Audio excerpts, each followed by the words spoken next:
Hello and welcome back to There is a Floodlight That Never Goes Out podcast. As always, I am joined by Ed and Will. How are we, gents? I'm really good, thanks, Tom. I'm good, thank you as well. Good. On today's podcast, we're going to have a little chat about the fight for survival at the bottom of the championship, sort of towards the end of the pod.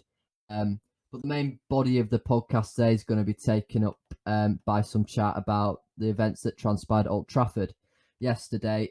Sorry if you tuned in expecting the usual review of the championship, but we felt that this sort of overshadowed anything that happened on the pitch this weekend. So kicking it off then, Ed, what was your first reaction as to seeing the protest? It's one of happiness and one of pride in the English fan base.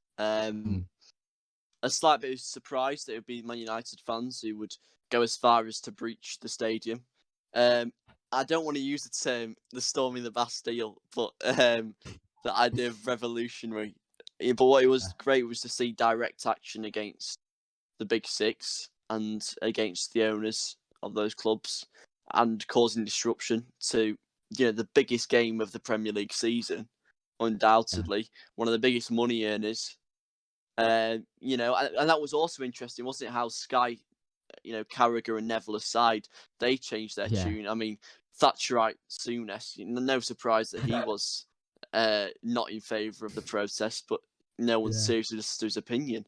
But no, I thought also highlighted the issues with policing at football and the, extent of force they used against many peaceful fans. Numerous videos being circled around online.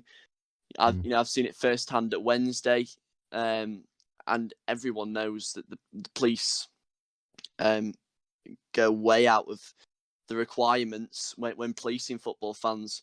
But no, it was one of happiness, one of pride, and a great move for the game. Yeah, I mean, there's a lot to unpack there, Ed. But I'm sort of going to talk about the policing to start off with. I mean, you mentioned it. Football fans for years have been treated like we're all hooligans and thus deserve to be battered and like we're cattle. I mean, I think it's disgusting the way the police treat football fans, and I know that Greater Manchester Police are probably held in higher esteem than SYP around here. But yeah, from my own personal experiences, I think football fans, they're dealt too heavy-handedly by the police, and the fact that they're saying these protesters because one policeman got a cut in his face. I mean, it's beyond words. I mean, Will, I'm going to bring you in on this. What do you think about this sort of aspect to it? I think it's a really difficult one because the media plays such a huge part in this issue, and that is from our perspective, sat at home, what we see is completely media controlled because we weren't there. And I'm not just going to sit here and say you've sort of big media companies, the BBC, Sky, etc. They will show the football fans in a bad light, and they have done for years now. But at the same time, on Twitter and stuff, you'll see videos of a policeman restraining a football fan. And again, if you don't see that in full context, it's easy to make a quick judgment when you don't know the full story, and that's on both sides of the fence. So it's really hard to sort of make a judgment. Would you agree though that there is a problem with just an innate belief in police men and women that when it comes to football fans, they are dealing with a sort of almost subhuman species, and it's let's call it what it is here. It's glorified bullying, in my opinion. I think it's the same as, in a way, I think it's the same as the protest in the police, which is the majority are there to in a peaceful manner to get on with what their plan was to do. And the majority of protesters were there yesterday in a peaceful manner, and that's the same. Where there's a few idiots who ruin it, and that's the same. And I think that's the same in the police. I think the majority are there to do their job and will do their job very effectively, and then there'll be a few who abuse their power too much, and then it's sort of, you don't want to, in the same way all football fans don't want to be labelled as hooligans, I think it'd be unfair to label all policemen and women as against football fans. That's a very good Yeah, point. I yeah, don't mean to come across like I am tarnishing all police with that brush, because I know it's a very, very small microcosm of them that do abuse that power. It was simply really a comment on the fact that there shouldn't be anyone abusing their power like that, much like there shouldn't be any football fan turning up to that event and causing bodily harm against a police officer who's there, yeah, yeah. to protect their own, their own safety. Yeah. No. I think another big issue was, this protest, many Man United fans have said, it was in the works for at least just like a week or so. Like, this wasn't just a rock up on the day kind of thing. People had planned to do this. And so, in my opinion, there should have been the correct police in there in the first place, because, a lot of blame was put on these stewards at the ground. And I just think you have to put yourself in their shoes. They're probably some teenager or whatever working on, minimum wage, not much above. Why should they have to try and put themselves at risk to stop thousands of football fans from doing whatever they want to do? Because I think it'd be very naive to say that anyone in that position would have stood up and tried stopping these fans, because there was literally about 5 or 6 of them at points, with hundreds of people trying to get into the ground. And I think, I don't know, any blame for me pointed at the security guards or the stewards is very unfair. I think there should have been the proper policing in place in the first place, who do have, they know how to control a crowd and would have been able to prevent it. Yeah, 100%. I agree with that. I mean, yeah, some of the sort of stick that's being leveled at stewards think it's mindless. I mean, if you've got 20 plus lads running at you, what are you gonna do? Seriously, like, what are you gonna do? Stop one? So yeah, I think it's pretty silly to sort of say it's the steward's fault. And yeah, you're right, Will. That this protest has been in the pipeline for a week, and if not longer. People literally said, when we saw the protest at Stamford Bridge at the Emirates, said, well, our one's gonna be against at Old Trafford on the 2nd of May when we play Liverpool. And yeah, it was poor preparation. But you talked a little bit there about how the media control to a certain extent what we saw of the events and what light they wanted to portray them in, without sounding too I don't know, to David Icke, to Lawrence Fox, MSM bad. Ed, what did you make of Sky's coverage of the events? Wholeheartedly hypocritical. You contrast that with how they were reacting to the Super League, and the Super League, as we've later discovered, was always going to be, something where clubs stream their own games. So, undoubtedly, Sky thought, right, well, we can just attack this because this is going to bring us harm if it goes ahead. All of a sudden, when the biggest game of the season is under jeopardy, and let's face it, the likes of Graham Souness are controversial at the best of times. Dave Jones, I don't want to pin any blame on him because he has that role. It's like when the Gary Neville racism thing came out. It came out, but Neville quite rightly said all this stuff about racism, and Dave Jones said, that's your own views. He doesn't mean that. Of course, they're widely agreed, but it just showed the hypocrisy of Guy. And you got to give credit to Neville and Carragher, because they are really making themselves martyrs here in a good way.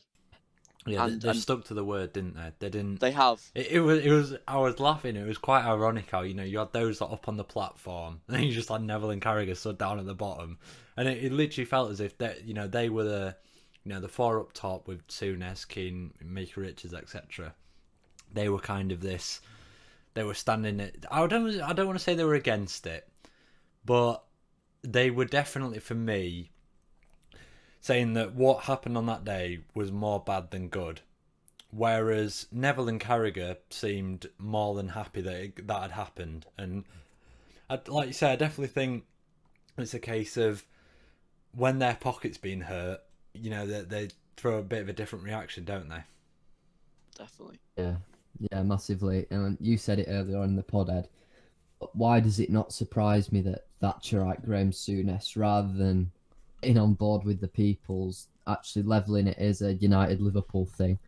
It was so strange. I mean, the main comment that most people picked up on, and I'm going to pick up on it myself, was that, well, if United were winning trophies and dominating leagues, this wouldn't have happened. It didn't happen under Fergie. Yeah, it did.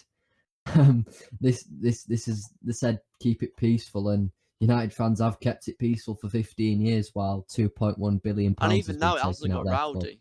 It hasn't got, Yeah, obviously the injured policeman aside, which none of us agree with, obviously. yeah, we don't condone that. It was all done peacefully in the main, and without this sort of action, you're not going to get anywhere. That's what people are finally starting to realise, which is a good thing.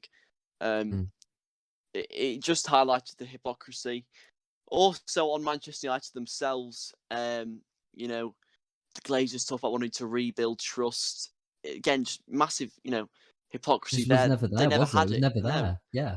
So, Sky, the Glazers, everyone's putting on this all of a sudden a facade that they're somehow, for the game, then for the people, then for the game. And it's just confusing. You know what I mean? It just highlights their self-serving interests.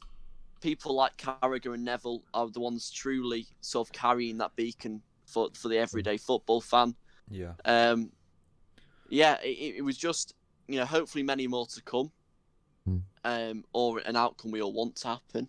Obviously, in the case of Man United fans, that's the Glazers gone. There's a lot of sort of different strands of things people are protesting about now. You know what I mean? Yeah. We've got the Super League, we've got ownership, we've got individual ownership like the Glazers, we've got increasing ticket prices. All these sort of things are now sort of colluding into one big pot, if you like. And hopefully, one by one, we start ticking them off. But without action like that, that's not gonna happen. I would just like to say, I think while I was very for the sort of the direct action of the fans standing up for something they believe in, and I believe in that across all walks of life, not just football, standing up for something you believe in, I think is, it's very necessary. But I do almost think, in the grand scheme of things, that protest yesterday was pointless. And I know that sounds very dodgy and controversial. You've got to look at this from the Glazers' perspective. And while, yes, that's happened yesterday, realistically, they're not just going to go, you know what, then fine, we'll sell up. Like that's just not going to happen. Tom, you mentioned that they've faced opposition for the however many years they've been in charge at Manchester United. Not once have they even remotely looked like backing down. And I think this idea that if the Glazers leave, then some new owner's going to come in and everything's going to be great is just completely so naive, because Manchester United as a business is absolutely massive. So immediately it's a very, very minute amount of people who could even be in the picture for taking over at Manchester United. Every single one of those people, to be in the position they are going to be very similar minded to the Glazers. Well, yeah, we spoke to Kieran Maguire about this, didn't we, on the podcast we did with him, and I asked him, how realistic is it for Manchester United to be able to be sold? And he said, how many people is there in the world who can afford to buy Manchester United? Mm-hmm. It's not a question of whether or not the Glazers are willing to sell. It's who's willing to buy. And you're literally talking. I mean, there's many people who could afford to buy them. People like Jeff Bezos, people who actually have sporting interest or want to. I think what's the terms? It's sport washing. Mm-hmm. Sort of these states who abuse human rights, but then go on to buy football clubs like the Sheikhs have done at City. Listen, there's not many people who can buy them. And if Manchester United are saying, let's get rid of the Glazers, they're morally reprehensible people, they're terrible people, and they've withdrawn a lot of money from the club, that's fair enough. That's fair enough. But then if you go, who are you going to replace them with? And they go, probably a sheikh. I mean, it just doesn't make any sense. No. And if you want a 50+1 rule, how would that be implemented in England can't just do it in one club. It would have to be a game-wide sort of reform, and with this Tory government, I'm sorry, but I just don't see it happening. It's a case of saw a few days after sort of the sand had settled, the dust had settled, that it turned out Boris Johnson had a meeting with Ed Woodward 5 days before the Super League had even been announced. So it doesn't surprise me that, as much as Boris Johnson says, "Oh yes, I agree with the fans," he won't actually do anything. It's a facade to retain northern voters and act like he's one of us. I mean, he can't remember the last football game he went to. He said that himself, didn't he? You know what I mean? Yeah. So and that's the problem, is that comes back to the populism thing, and this idea that, unfortunately, you know, the people in the communities around us see. I don't want to get too political because it's a footballing podcast. No, this is a very political thing, though. They see him as this sort of saviour for the working class, and somehow they don't see him as part of the London elite that they hate the likes of Corbyn for, or, you know, the likes of Starmer, and the likes of those politicians who they say, well, they're just the London elite, aren't they? The Islington Club, all that sort of thing. When you got ex-Bullingdon Club Boris Johnson, never lived like they've lived. But then they see him as this. Oh well, he loves football. No, he doesn't. Right? Yeah. That's the problem. Is it's all this populism. Like you said, the meetings beforehand, they only sort of they showed what we all knew would have been the case. This was sort of reactionary. Let's get a few good ratings in the polls, and then in 4 years' time, whenever we have an election, we can bring this back up as all what we saved. And Brexit saved modern football. You know, that's my issue. The thing about Will is that I find that attitude quite defeatist, and maybe this ties into my own political beliefs. This idea of a sort of, you know, utopia ideology, whatever you want to call it. But you know, I think we can't go in. I don't think the protests at Man United transcended the Glazers. That's how I see this. Okay, the black and white of it was against the Glazers.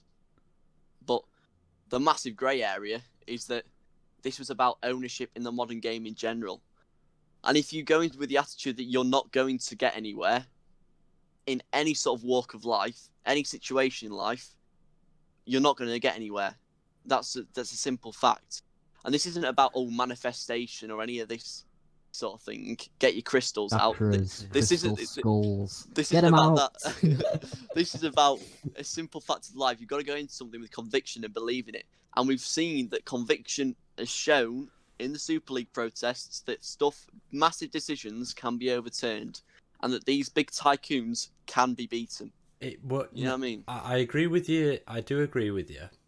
But, so, from a Manchester United fan's perspective, I think they would be lying, the majority of Manchester United fans, when they actually think about it. I know a lot of people are calling for a 50+1 rule, and for many clubs it would work very successfully.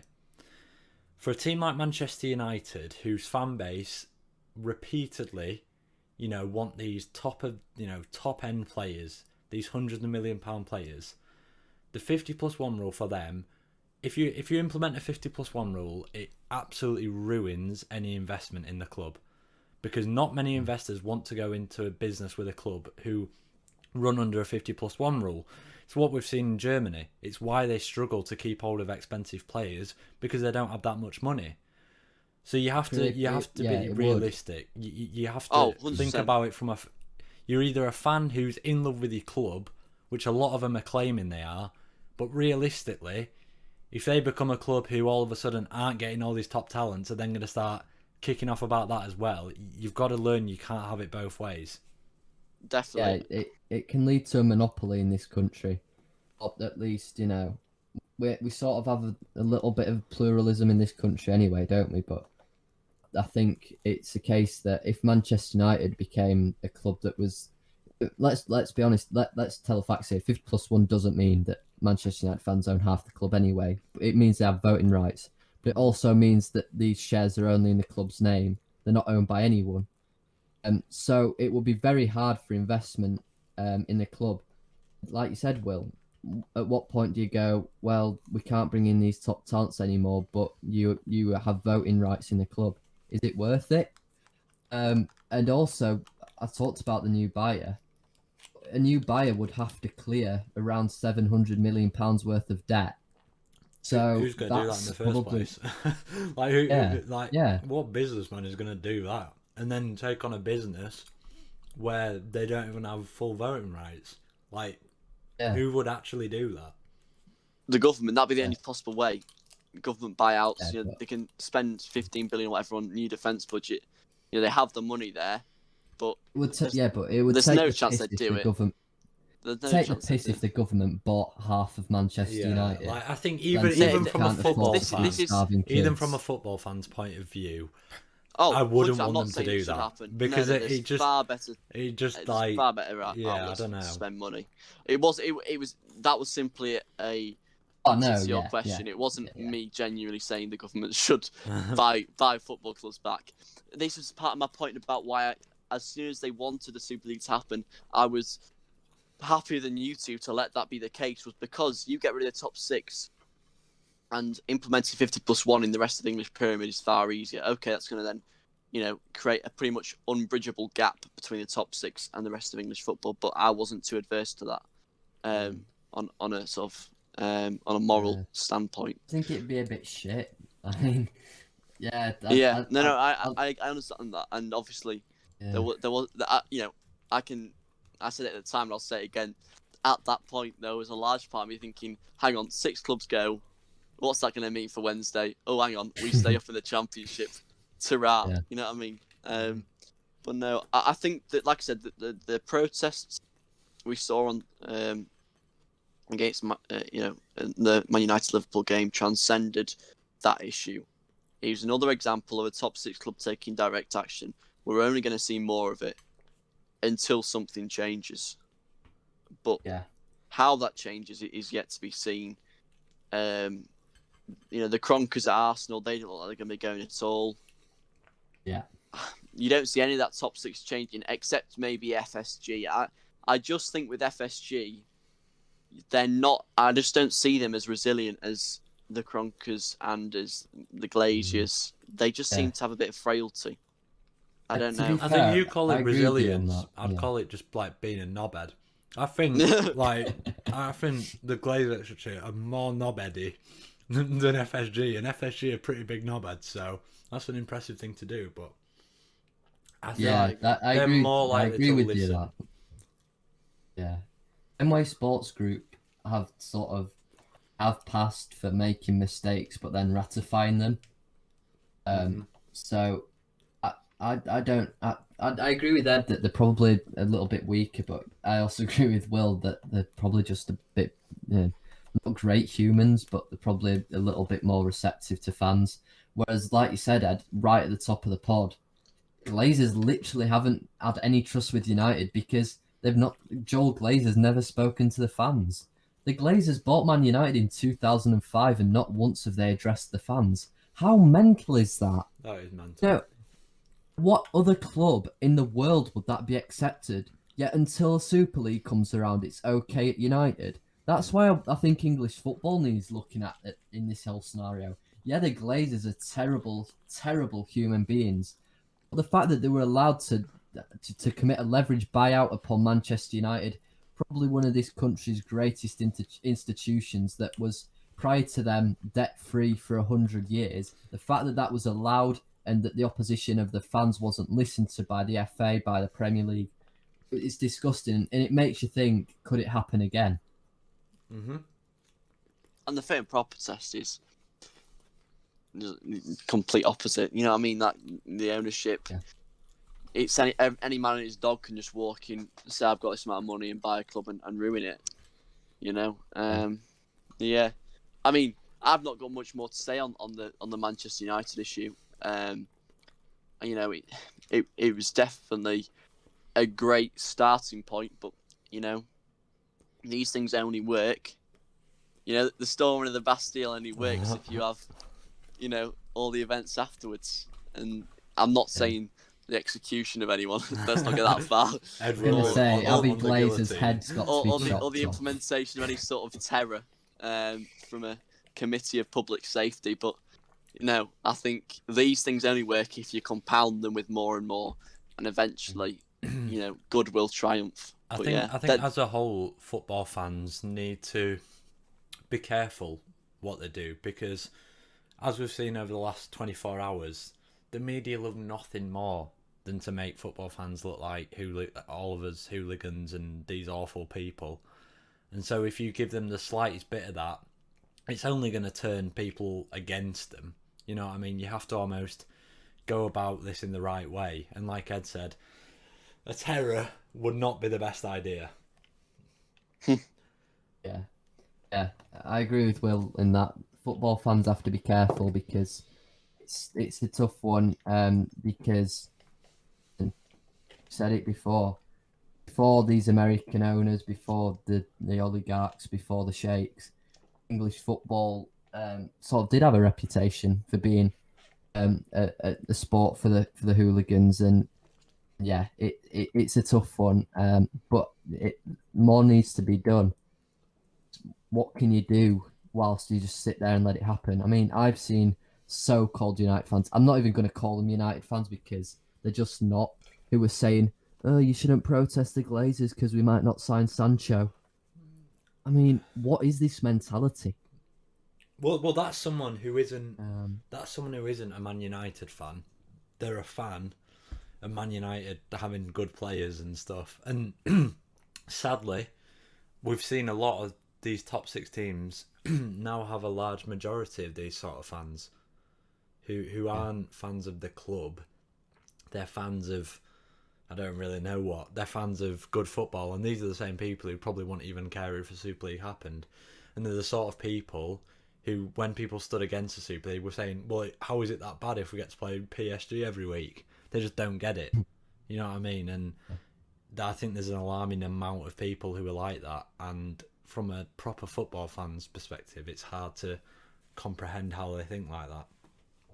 Yeah, I mean today, Kieran Maguire said that the Glazers could be persuaded to sell Man U, but only for £4 billion. I mean, that was just his opinion, but that's sort of going into the, just how expensive it would be to get rid of them, so and how improbable. You're talking a £4 billion bid to then take over a club who are in hundreds of £1 million worth of debt. I think you would have to be insane to do that. Like, the amount of money that we're talking about here. I think if we were going to see it happen, it'd be more a group like FSG or someone, not an individual, in my opinion, because there's not many people in the world who are that rich enough to even do that. I mean, is there anything else we want to talk about on this, lads? Because I think there's another quote that I'd like to end it off on, if not. No, that's everything from me. Obviously, we're going to chat about the Championship after this, but it's a nice Tony Benn quote to sort of end this what a man section off, which is, we are not just here to manage capitalism, but to change society and to define its finer values. And I think that's a really good quote on sort of English football ownership at the minute. Moving on then from that chat, which I think was very interesting, to the battle at the bottom of England's second tier. Ed, we've got to start off with you as our resident owl. What did you make of Wednesday's board draw with Forest? Lifeless, uninspiring, depressing. Yeah, and that's just to name a few words. Yeah. The fact of the matter is that we are in a miracle situation right now where we can still, survive in this league. I praised the guy a few weeks ago after the 5-0 drubbing of Cardiff. I'm going to slate the guy now. Adam Reach. True Wednesday style, this, isn't it? It is, but, it's not even fickleness. Anyone in the fan base can agree. Adam Reach, that game was, appalling. Not just his didn't put a good crossing all game. Genuinely, I've never seen someone run up and down that line walk up and down that line as slow as he did. Half-assed times 10. It was absolutely ridiculous. Yeah. Kadeem Harris, thank God his contract's coming to an end, because a man who started out so brightly, when he came last season, he just, end product was genuinely abysmal. Windass, our brightest spark again. He looks destined to go. The penalty, definitely gave me some sort of. That was odd. It wasn't odd if you've watched us week in, week out, though. It was so expected. Fair enough to Westwood for saving it, but I think really should give credit to Graben for missing it, because, it was just depressing. And then after that, you sort of thought, right, this is it now. So then obviously, watch the Swansea Derby game. Tom Lawrence scores the header. You're like, that's it. Au revoir. And then, Derby do a Wednesday or themselves at the minute, because they seem to have a knack for dropping these leads. Morgan Whittaker, if you're a Rams fan now, you wouldn't be happy. Yeah. This is sort of shades of George Hurst when he went to Rotherham at the start of the season, was a bit arrogant in his interviews. I mean, that turned out well, didn't it? 0 goals this season. Then the Connor Roberts volley was incredible, by the way. Yeah. That was a great goal. Questionable keeping from Roos, but and then obviously Rotherham win, getting the last minute equaliser. That for me is huge, because that means now Rotherham need 1 win out of their next 2 to basically extend us down, because they're 5 goals ahead of us in goal difference. And surprised we managed to scrape another chance of survival. Not going to come to fruition, of course. I said to you off air, so the dream situation would obviously be for Wednesday to stay up. I think that's undoubted. That isn't going to happen, unfortunately. Now the dream situation would be for Rotherham, and this is going to continue with that anti-Derby agenda, which I don't think does exist, but for the purpose of the podcast, it exists. Let's accentuate it. This prophecy will confirm it. So Rotherham beat Luton midweek, sends us down. So we're not, obviously doesn't mathematically, but realistically, it would be at least 6 goals needed to overturn goal difference wise. That means we don't go into Saturday with some false hope that we can actually get anything from this game. Any sort of letdown that Wednesday inevitably provide is eradicated. We're going to that game on Saturday. Derby know they need to win, and Rotherham to not win, basically. Rotherham lose that game. All the time, Derby are knowing if they can get a point, if they can get a win, they're safe. We beat them. Get some Rams tears. There won't be any Wednesday tears, because we'll have already know we're not going to that game with nothing to play for. Rotherham stay up. Nothing against Rotherham personally. And everyone's a winner. That would be the dream for me. See us, us and Derby to go down if Wednesday aren't to stay up. Well, there you go. Rams fans. Well, I'm not sure there'll be many listening after our antics of previous weeks, but any Derby fans that have now left the room. It's nothing personal. It's just I want to see. It is completely personal against. It's completely personal against Mel Morris and his ownership of the club. It's nothing against Derby fans. They do steal our chance. They do have a massive sense of false entitlement. But you know what? So do Wednesdayites. We have a massive sense of false entitlement at times. Oh yeah. Yes, we're a bigger club than them, but they are one of the. I would say in the champion. We are a bigger club than Derby. I'm not getting into that nonsense of an argument. Debatable. No, let's just move on from that. I would say, that's 2 of the biggest teams in the Championship going down, apart from Forest. So it'd be a real shame for the second tier. But listen, I'm big enough to say. It'd be poetic if Little Old Barnsley went up in the same year that their massive Sheffield Wednesday and Derby went down. I'm big enough to say we deserve to be punished for our actions. You know what I mean? Yeah. And there's also a sense of, necessary evil. Relegation is a necessary evil in my eyes to rid the club of the current plan it has. And force a shift, whether that be a change of ownership or simply just a change of style and approach by Chansiri, because he can't continue with what he's doing in League One. It's as simple as that. So if that needs to happen, that needs to happen. Both us and Derby will go down there in real turmoil, and I don't think you'd be very hard pressed to find a neutral fan who doesn't like Rotherham.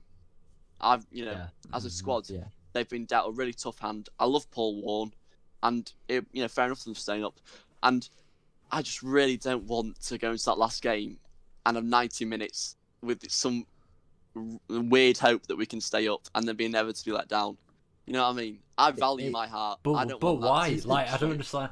Why not? Wednesday fans as a whole seem to be like, I don't know, like Barnsley fans at this point of the season, we were literally going into the final 2 games playing Nottingham Forest, who were basically in the playoffs at that point, and Brentford, who were pushing for automatic promotion. We weren't sat there going, don't give me any false hope. We're saying, come on, we can actually do this. It's not that. I think what it is that, and this isn't like all virtue signalling or anything like that, is that we don't deserve to stay up. And like I say, it's that necessary. You don't deserve to stay up, but I'd still, as a fan, you still want to stay up. It's not, because I care about the longevity of this club, and the longevity of this club, if it was to stay in the Championship, would not change. That's the problem. League One would force a shift. You know what I mean? But would it? We've seen other clubs, Sunderland, etc., who have gone off the same thing of they were struggling loads, big club, falling down, and look at them now. Okay, this season, to be fair to them, getting some results together. They've gone down, and it's took a couple of seasons of pain, relative pain. Let's call it what it is. It's not been like they've been right in the doldrums, and they've made themselves into more of a profitable, sustainable club as an ethos. Obviously got a new owner in, and they look on upwards trajectory. It's a difficult one, Ed, because I've seen it a lot of times with clubs going down to League One, refreshing and coming straight back up. And look at us a couple of years ago. Hull this year. Hull. Yeah. I don't want. Let me play it straight. Let me say this on the record, okay? I want Sheffield Wednesday to stay up, okay? Let me get on that. Yeah. Any football fan who says they don't want their club to stay up, that's the heart. My head, however, says to me, you know what? Relegation would not be the worst thing. Yeah. But if you look from Chansiri's perspective, like most teams who get relegated are relegated because the team they have isn't good enough. Your team is good enough. And it's not. No, it is though. It is good enough. Is. And I will not hear this shit about. On paper, it's better than Huddersfield. It's better than Bristol. Yeah, but Rotherham are a team who don't have a good enough team. Wednesday have better than ours on paper. It's not reality. On paper, it's better than ours. Of course it is. It's better than 3/4 of So if you go down, why on earth would Chansiri say, you know what, they're absolutely right, we need to rebuild this team? That team, if they actually perform how they're supposed to, would walk League One comfortably. A lot of those players, Nick has had 10 players without a contract, and they are, even if we stay up, I think they're unlikely to renew because, we've got to mention that wages have been failed to pay this April. So, why would they stay at the club?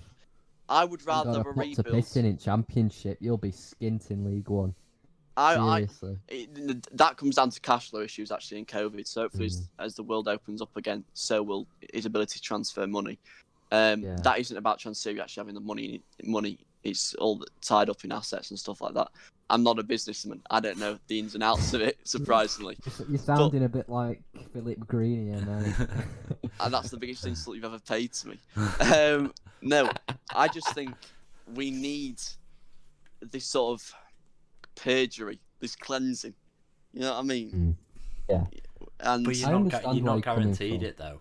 Like you're not guaranteed anything in life, though. Will what I'm saying though is that we. So it's only based off that. Surely we rather can't have that in the Championship. This is me saying this being the bigger man and saying actually for longevity of the football club. Yeah, it would be nice to stay in Championship another season, but I would bet my bottom dollar that we would go down next season because this squad. And I know you guys looking from the outside looking in say, well, it's a good enough squad, and on paper, yes, it is a good enough squad. But this isn't paper, this isn't FIFA, this isn't statistics, this is real players. Okay? 2-3 years ago, they might have been the dog's bollocks. Right? Now, though, They're not. It's as simple as that. But for me, if you're going down into League One and you're doing a League One rebuild, you're going to have a team which is League One standard. Even if it's good League One standard. It's also about the manager, though, Will. It's also about the manager. Darren Moore, there, man who's track record is young, hungry players. Young, hungry players. I would rather see, and I'm sorry to check here. I would rather see a young, hungry team, maybe a season in the Championship, get used to each other, bond, all that sort of thing, with a few loans in, a few free agents, all that sort of thing. Have a season of mediocrity, maybe a top 10 finish, possibly a playoff place that doesn't come to anything in the end. Then next season, proper push. All those players are developing constantly. Up back to the Championship in a better place than when we were in the Championship this year. And look at the likes of our neighbours, Sheffield United. 2 seasons in the Championship and they're up in the Premier League. But that's so 6 rare. years in League One. That's so rare, though. Not everyone. You're not just going to be able to do a Sheffield United. To be fair, though, it's not as rare as you think. No. To be fair to Ed, look at us. Yeah. But this how is our many? second year in the league. We're sick. Yeah, but how many times have we done this? I remember at before? the start of the season. I take no shame in admitting I watched the likes of Tyke TV and all your fans reacting when Struber was about to go. Quite rightly saying what is happening to my football club. I empathise with you. I laughed a little. Friendly banter. Now look at where you are. You know what I mean? Yeah. You had a vision. You had a model. And I think if Chansiri needs to go. That's firstly, if he's adamant on staying, if he can change it around and implement a different model, League One is the place to do that, in my opinion. Because I don't think you can implement such a massive shift like you guys, to an extent, tried to do. Look, you should have been relegated last season. You weren't. I've got no grudges against that. Wigan fans will tell you otherwise. But another season, you'd have been down in League One, and who knows what would have happened.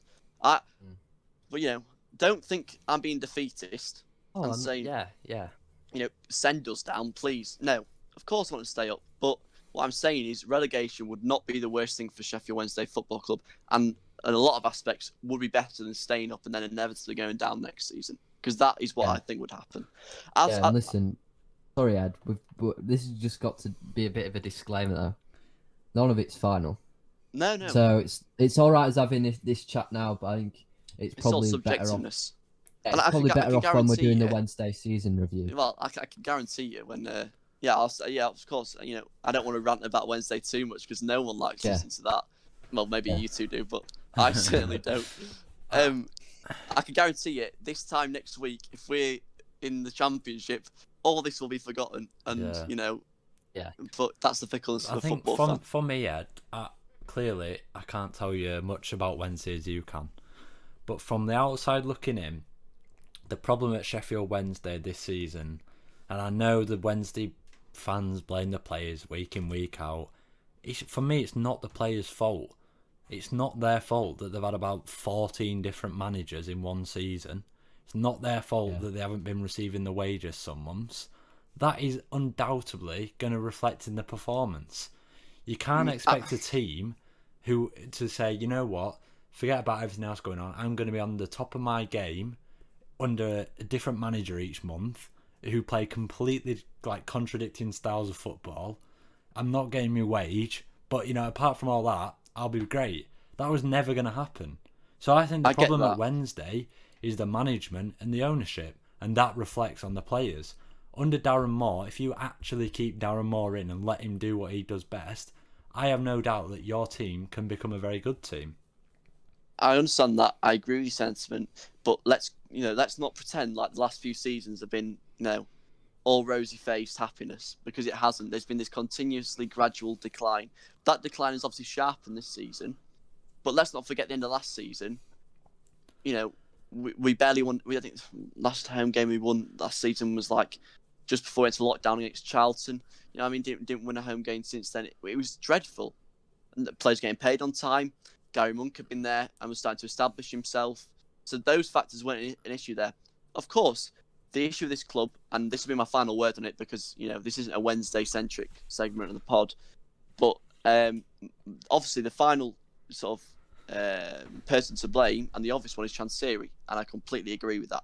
But let's not act, and let's not sort of fool ourselves into thinking that everything was good before this season, because you could see this coming from a mile off. Just like I think you'll see it with Bristol next season, possibly. You know, those clubs that are in sort of steady decline, it will catch up on them, and it's caught up on us this season. Yeah, I think that's a really good way to end it. And like I said, there is going to be season reviews and all to play for as it stands going into the final fixture. And even if Rotherham do win Kenilworth Road, look at the playoffs last year. It was a 6-goal swing. Yeah. It happened. I mean, it happened. Let's talk about it just very quickly. What are your guys' predictions for who's going to stay up? I feel Wednesday they're going to stay up. I'm not even doing this to Josh here. I'm not even taking the piss. Sheffield Wednesday are going to stay up.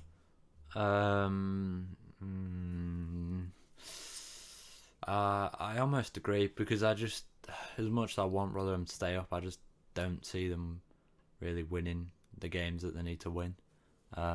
Luton have been such a hard team to play against for any team in the Championship. I think that's the last sort of team you want to be played in the situation they're in.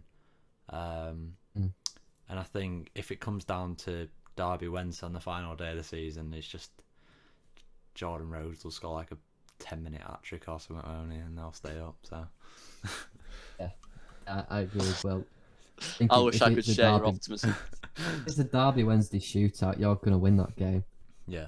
Well, what do you see? Like, I know you said what you kind of want to happen, Ed, but what do you actually see happening? I think Rotherham Luton is such a hard game to call. Really is. Because Rotherham Cardiff then. Let's say Rotherham drew Luton. Call Rotherham Cardiff Derby Wednesday. Rotherham Cardiff, Big Mick, the reverse fixture. I seem to remember Rotherham got robbed of 2 penalties at least. I would see that one. I could see that being a draw. You know what I mean? A 1-1 draw.